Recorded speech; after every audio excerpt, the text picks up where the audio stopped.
Heightened Life Meaning Podcast, a place for conversation that moves us toward realizing our potential.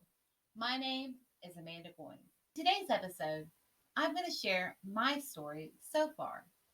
It's a story of personal alchemy, how I turned my trauma into triumph. To clarify, I went from living a life consumed by misery, regret, and a sense of general hopelessness to now experiencing a life where I'm actually excited to wake up in the morning. A much more fulfilling life where I'm truly happier far more often. Is my life perfect? Of course not.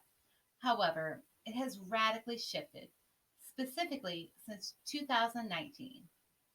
I share my story in hopes that it will encourage you and reassure you that it is possible to make large scale changes in your life as well. Recently, I shared a blog post on my website, heightenedlife.org, giving an overview of my story. Today, I want to expand on it a bit. So, let's get to it. My early childhood innocence was abruptly shattered by brutal abuse when I was only 3 years old. And I carried the secret of this torment, not sharing it with anyone until I was nearly 30 years old. As you might expect, the burden of carrying this secret combined with the abuse really impacted my life. However, somehow I was able to muster the strength not only to survive, but somehow to move through my childhood and teen years in a fairly constructive manner. The first time the impact of this trauma became truly apparent to others was when my life derailed on three occasions. The first two occurred while I was off attending college in 2001 and then subsequently in 2003. Chaos began to bubble to the surface of my mental health. It came to a boiling point in 2008 when I experienced a brief but highly detrimental break in my life. It was these three breaks that initiated a journey in my life. They were my call to a quest. I began to search for meaning, love, beauty, and higher purpose.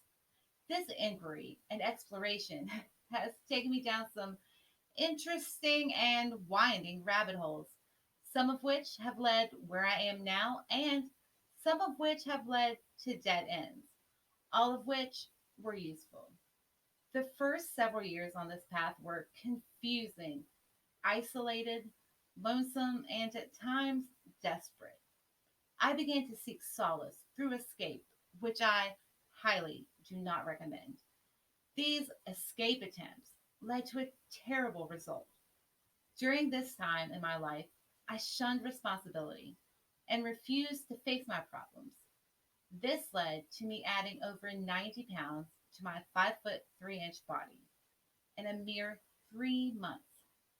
I felt a deep sense of constant self loathing. Now, this self loathing was about much more than my weight.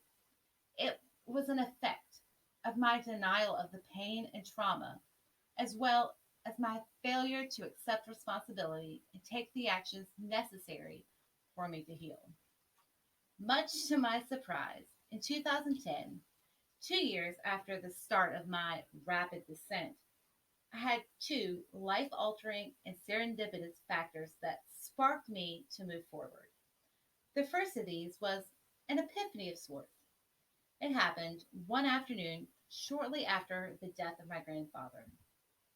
I climbed to the top of the hill behind my home, which was quite challenging at the time for my morbidly obese body. I sat on the hill under a small apple tree to rest for a moment and looked at my surroundings. And then suddenly and unexpectedly, I began to weep intensely, not just because of my grandfather's death, but for all of my pain. I felt it, all of it. It was huge and it was heavy and it completely flooded my being. This was the first time I had truly cried in years. I'd been emotionally mute and numb for a long while. After this wave of emotion passed, I sat there for a moment to get my bearings, and the most unusual thing happened. I felt a sense of freedom. I realized that I would rather feel intense pain at some points than to feel nothing.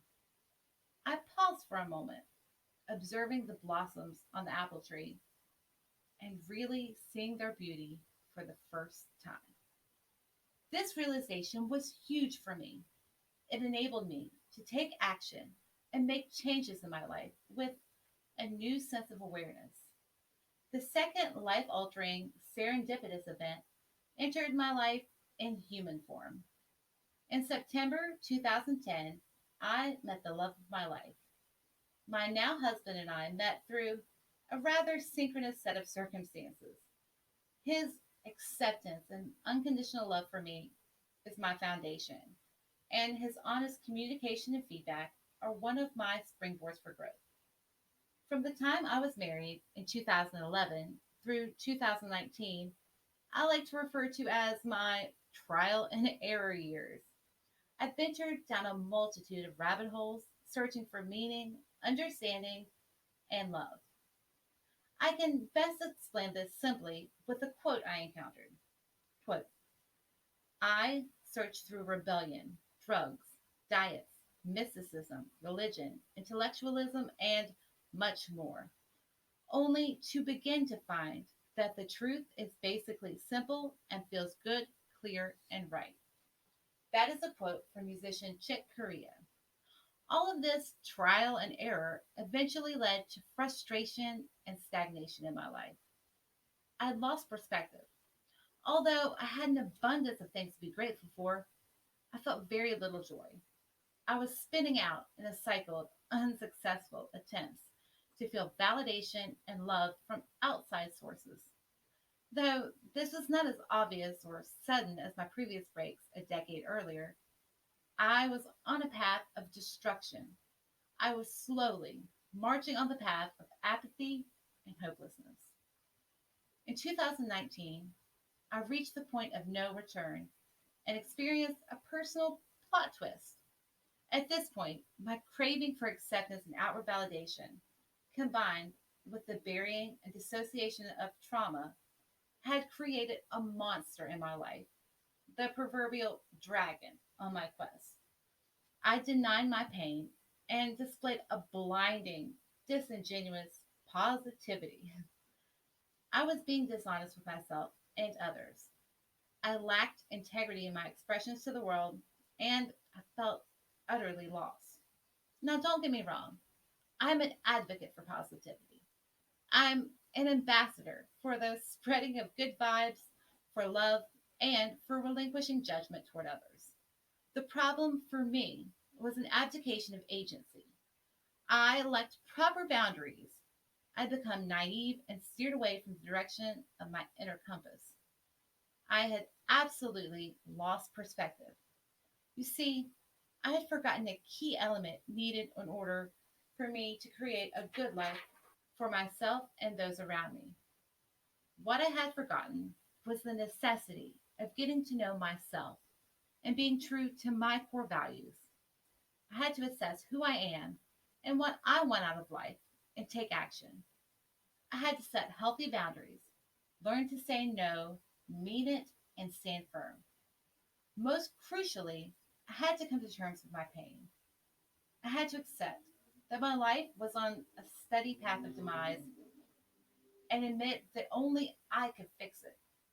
No substance would fix it, no food would fix it, no relationship would fix it, no group membership would fix it. I came to the realization, finally, that the only one with the power to create my life is me. With this realization came great responsibility, and I can say that I did not shirk at this responsibility. Since February 2019, I have transmuted my life through discipline, hard work, and commitment. I've learned the immense value of making incremental improvements in my life through habit examination, habit elimination, and habit addition. I have learned to keep my sights fixed on my destination, which is to embody my full potential. Do I fall short at times? Of course. But I get back up and give it another go. And you know what? Each time it gets a bit easier. Each mistake has its unique lesson. I have found that there is a great sense of worthiness to be gained through the accomplishment of a goal that once seemed impossible.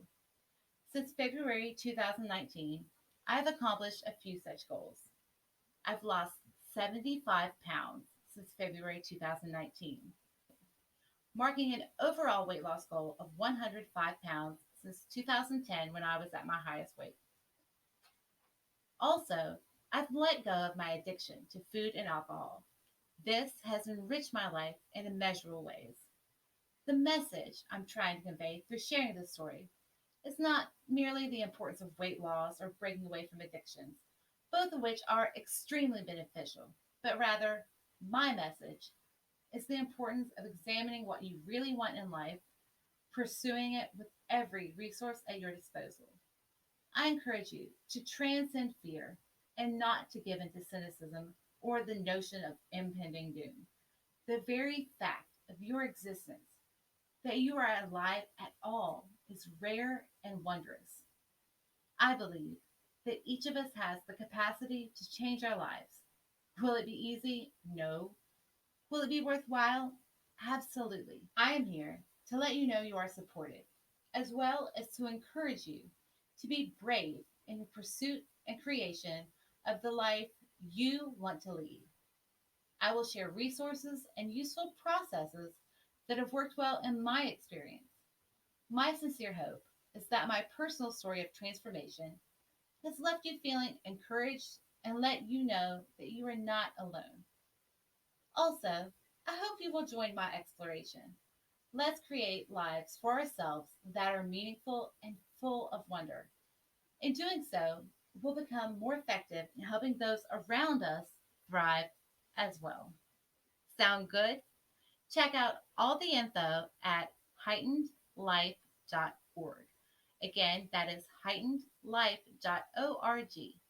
New podcasts will be available each Monday, so be sure to listen next Monday as I go more in depth about the processes that you can put into place to spark change in your life.